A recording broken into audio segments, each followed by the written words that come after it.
Austin School is a refuge for homeless students.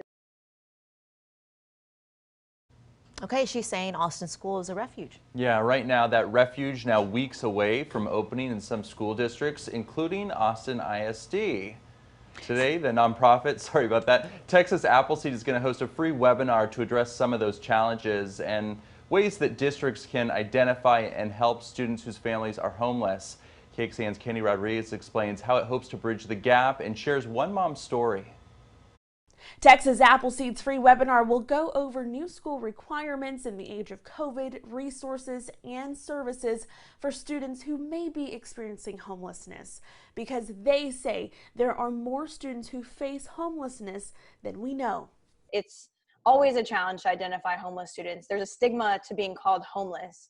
Director of Youth Justice at Texas Appleseed, Brett Murfish, says that challenge is even harder during the pandemic Because of fact that they're not coming to school. For one Austin mom who spent 5 months bouncing from couch to couch with 2 little ones, school was her sanctuary. Being able to have your kids like go to school or something is kind of like your little break to figure other stuff out. The mom of 2 wishes to remain anonymous after leaving an abusive relationship. Today, she has a roof over her head thanks to the nonprofit LifeWorks.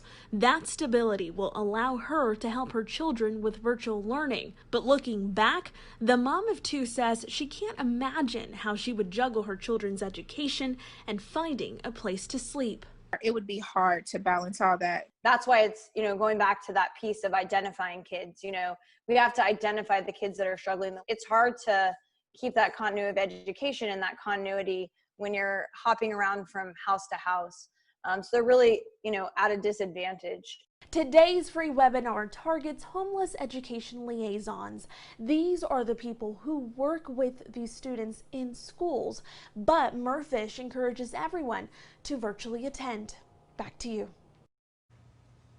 Well, federal law requires all public schools, charter schools, and education services centers to have a homeless education liaison. Austin ISD's Project Help program provides a number of services for those kids in need, helping with things like school enrollment, transportation to and from school. And during this time of COVID-19, AISD says they're going to work to identify homeless students and families.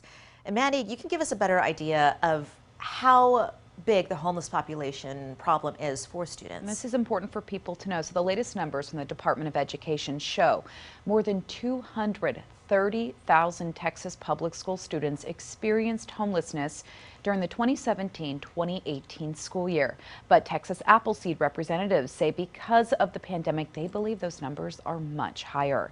Well, in Austin, LifeWorks leads the fight to end youth homelessness. The nonprofit works with the city, ECHO, Caritas, and SAFE. Right now, representatives at LifeWorks estimate there are about 400 kids experiencing homelessness in the city. Since October 2018, the nonprofit has housed 550 kids. State lawmakers passed bills in 2019 which recognize the challenges this population of students face. They eliminated out-of-school suspension for students experiencing homelessness in almost all instances. The law keeps students from being kicked out of school for minor school misbehavior. Lawmakers also allow students to use their school or shelter address in an effort to obtain documents, like if they need birth certificates or a driver's license. They hope that this will eliminate any barriers students may face when attempting to apply for housing, employment, or enroll in school. Lastly, they also passed a third bill which takes into account whether a student is homeless before taking any discipline action.